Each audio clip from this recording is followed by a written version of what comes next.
Doctor Yunus যে একটা ক্ষমতার লোভী ছিল এবং সে যে মানে দেশের স্বার্থে না ব্যক্তির স্বার্থে যে কর্মকাণ্ডগুলো করছে এগুলো তো বের হয়ে আসতেছে। উনাকে শেখ হাসিনা ঠিকই চিনেছেন, এটা বলার পর কিন্তু আমরা এটাকে খুব জোরে সোরে প্রতিবাদও করতে পারতেছি না, কারণ বাণিজ্য চুক্তির বিষয়গুলো নিয়ে বিএনপি এখনো মুখ না খুললেও একটা অস্বস্তি আছে। খলিলুর রহমানের বিজয় আমি এটা মানতে রাজি না, এটা বাংলাদেশের বিজয়। বাংলাদেশের প্রতিনিধি হিসেবে ওখানে যদি গভর্নমেন্ট আর কাউকে করতেন এটাই ফলাফল হতো এবং সেটাই বিষয়। খলিলুর রহমান কোনো ব্যক্তি ইমেজ না, এমন কোনো অবস্থান তার তৈরি হয়নি সরকারের ভেতরে বা বিএনপির মধ্যে। আমি যুক্ত করি আপনার সাথে, তারই জয়ী হওয়ার পেছনে কি ডক্টর মোহাম্মদ ইউনূসের কোনো অবদান থাকতে পারে? থাকতে পারে, সেটা থাকতে পারে, হয়তো নানা লবি গ্রুপ থাকতে পারে, কিন্তু যদি বলেন যে এটা খলিলুর রহমানের বিজয় আমি এটা মানতে রাজি না, এটা বাংলাদেশের বিজয়।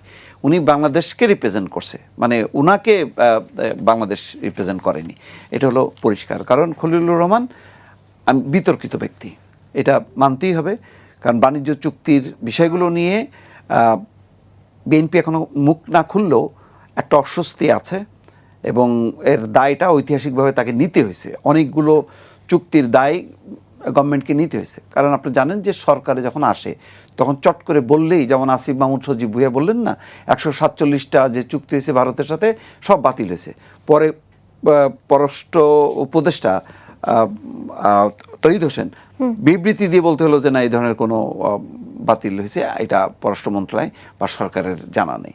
তো সেরকম এখন ওই সময়ের অন্তর্বর্তী সরকার বা তার আগের সময়ের অনেকগুলো চুক্তির এই দায়টা বিএনপিকে বহন করতে হচ্ছে, কষ্ট করে হলেও এটাকে তাকে সহ্য করতে হচ্ছে এবং এটা রেটিফাই করার জন্য নিশ্চয়ই বিএনপি নিজেদের মধ্যেও একটা তাদের আলাপ আলোচনা আছে সরকারের ভেতরেও, সেটার থেকে কিভাবে কতটা দায়মুক্ত হওয়া যায়। যেমন আদানি পাওয়ারের এই চুক্তিটা, এটা তো বোঝাই যাচ্ছে যে এটা ইউনূস সরকারও মানে ইউনূস সরকার বলে না, পুরো বিদ্যুৎ ব্যবস্থাটাকে একটা হুমকির মধ্যে ফেলে দিছে। ফলে সেখান থেকেও বের হবার চেষ্টাটা ইউনূস সরকারের ছিল, নিশ্চয়ই এই সরকারও সেই চেষ্টা করবে। তো এরকমভাবে তো বিভিন্ন সময় যারা অতীতের শাসকরা তারা তাদের সুবিধার জন্য, তারা ব্যক্তিগতভাবে বেনিফিটেড হওয়ার জন্য এবং তাদের গোষ্ঠীকে বেনিফিটেড করার জন্য তারা এই ধরনের অসম চুক্তি করছে। তো সেই চুক্তিগুলি তো আমাদের মানে কত বড় যে ক্ষতিকর সেটা আমরা বোঝাই যাচ্ছে। তো সেরকমই একজন উদ্যোক্তা, যেখানে চুক্তিগুলো নিয়ে তো বিভিন্ন সময় বিভিন্ন কথা হলো, আবার এখন উপদেষ্টারা বলছেন, অনেক উপদেষ্টা বলছেন তারা জানতেন না, তাদের কাজ করতে দেওয়া হতো না, কিচেন ক্যাবিনেট ছিল, নাম ধরেই বলেন না, এই তহিদ হোসেনই তো বলছেন, তহিদ হোসেনই তো বলছেন যে কিচেন ক্যাবিনেট ছিল 7 সদস্য। আসিফ নজরুল বলেছেন, তৌহিদ হোসেন বলেছেন এবং অনেকে বলেছেন। এই মুহূর্তে অনেকের নাম আমি বলতে পারছি না, কিন্তু অনেকে বলেছেন, আরো অনেক উপদেষ্টা বলেন, প্রাণী সম্পদ উপদেষ্টা বলেছেন, কিন্তু বলেছেন যে তারা বাধা দিয়েছেন, কিন্তু সেই বাধা তৎকালীন প্রধান উপদেষ্টা মানেননি। আস্তে আস্তে তো সবকিছু বের হয়ে আসছে। ইউনূস ডক্টর ইউনূস যে একটা ক্ষমতার লোভী ছিল এবং সে যে মানে দেশের স্বার্থে না ব্যক্তির স্বার্থে যে কর্মকাণ্ডগুলো করছে এগুলো তো বের হয়ে আসতেছে। নতুবা একটা নির্বাচন আছে 3 দিন পরে, এইরকম কি এমন ছিল যে তাকে এই চুক্তিটা করতে হলো? এটা তো ইজিলি 3 দিন আগে ইজিলি বলতে পারতো যে এই নির্বাচন আছে, নির্বাচনের পরে নির্বাচিত সরকার এটা করবে। তখন সরকারের পক্ষে ছিল পুরো বাণিজ্য চুক্তিটা পার্লামেন্টে নিয়ে আসা, তারপরে আলাপ আলোচনার মধ্য দিয়ে সিদ্ধান্ত নিয়ে এটা স্কেপ করার যথেষ্ট সুযোগ ছিল। কিন্তু আর কিছুদিন থাকলে দেখতেন এই যে চট্টগ্রাম বন্দর, ওই চট্টগ্রাম বন্দরও দিয়ে দিত ওই যে ডিপি ওয়ার্ল্ড নাকি একটা প্রতিষ্ঠানের কাছে দিয়ে দিত। এইভাবে তো নানা রকমভাবে তার যে এজেন্ডা, এখন তো আগে আমাদের কাছে যে ধরনের একটা মহান ব্যক্তি হিসেবে ছিল, মানে গণঅভ্যুত্থানের পর আস্তে আস্তে তো তার চরিত্রটা উন্মোচন হয়েছে এবং এটা আমাদের দুর্ভাগ্যজনক। অনেকে বলছেন না যে উনাকে শেখ হাসিনা ঠিকই চিনেছেন, এটা বলার পর কিন্তু আমরা এটাকে খুব জোরে সোরে প্রতিবাদও করতে পারতেছি না, এমন একটা অবস্থা।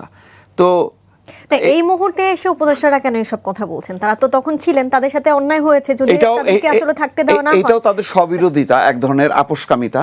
তখন তারা সুবিধাটা নিছেন এবং তাদের মধ্যে কেউ কেউ বলছেন না যে ডক্টর ইউনূসের সামনে নির্বাচনের কথা পর্যন্ত বলা যেত না।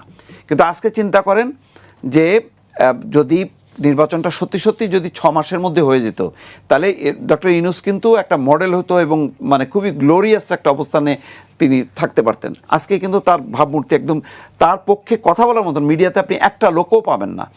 হয়তো মনে মনে সমর্থন করে চুপ থাকে, কিন্তু কেউ প্রকাশ্যে তার পক্ষে মানে দরাজ গলায় কেউ কথা বলতে পারে না। তো এইরকম একটা অবস্থায় নিয়ে গেছে। তো সুতরাং এখন মানে উপদেষ্টারা ওই সময় বলেননি, এখন বলতেছেন, এই সত্য কথাটা বলতেছেন, কিন্তু ভালো হতো যদি তারা সরকারে থাকতে বলতে পারতেন। যেমন ধরেন তোফায়েল আহমেদের কথাটা আসছেন, উনি নিঃসন্দেহে 69-এর গণঅভ্যুত্থানের একজন ডাকসুর ভিপি ছিলেন, কিন্তু আপনি 15 বছরে এই যে দুঃশাসন, এই যে স্বৈরশাসন, একটা কথা বলছে উচ্চারণ করছে, বরং যে সমস্ত কথাবার্তা বলছে, উনি মন্ত্রিত্বের কোনো স্বাদ পাননি, কিন্তু স্বাদ পাওয়ার জন্য যে সমস্ত কথাবার্তা বলছেন হাসানুল হক ইনু, রাশেদ খান মেনন এবং তোফায়েল আহমেদের মতন ব্যক্তিরা, যাদের মানে স্বৈরশাসন বিরোধী অতীতের পাকিস্তান আমল থেকে বিরাট উজ্জ্বল ভূমিকা আছে, কিন্তু সেই ভূমিকাগুলি দিয়ে আমি কি করব? আমি কি ওগুলি কি ধুয়ে পানি খাবো নাকি? আমি তো দেখবো আমার সর্বশেষ আমি 15 বছরে কেমন ছিলাম, আমি কেন বিদেশে দৌড়ায় ছিলাম, অসংখ্য নেতাকর্মী কেন গুম খুনের শিকার হবে, কেন স্বাভাবিকভাবে সভা সমাবেশ করতে হয়নি, একটা কথা কোনোদিন উচ্চারণ হয়েছে? কেউ এই যে ভেতর থেকে এখন খুব আফসোস করে যে ওনার মতন গণঅভ্যুত্থানের অমুক নায়ক তমুক নায়ক মহানায়ক বানাচ্ছে, একটা শব্দ বের করুক তো, গণতন্ত্রের পক্ষে একটা কথা বলছে, নির্বাচনের পক্ষে একটা কথা বলছে, কোনো কথা নেই। তো সুতরাং আমি ওই 1970 সালে তারও আগে পাকিস্তান আমলে কে কী করছে আমি ওটা বিবেচনা করব না। আমি বিবেচনা করব সর্বশেষ 15 বছর 17 বছর আমি কেমন ছিল, আমার দেশের মানুষ কেমন ছিল। তো সুতরাং দুইটা সাইটই আছে, সর্বশেষ সাইটটা আমি কিভাবে বিদায় নিলাম এটা হচ্ছে খুব ইম্পর্টেন্ট। তো ওনাদের বিদায়টা ভালো না হয়নি, যেমন ডক্টর ইউনূসের বিদায়টাও ভালো।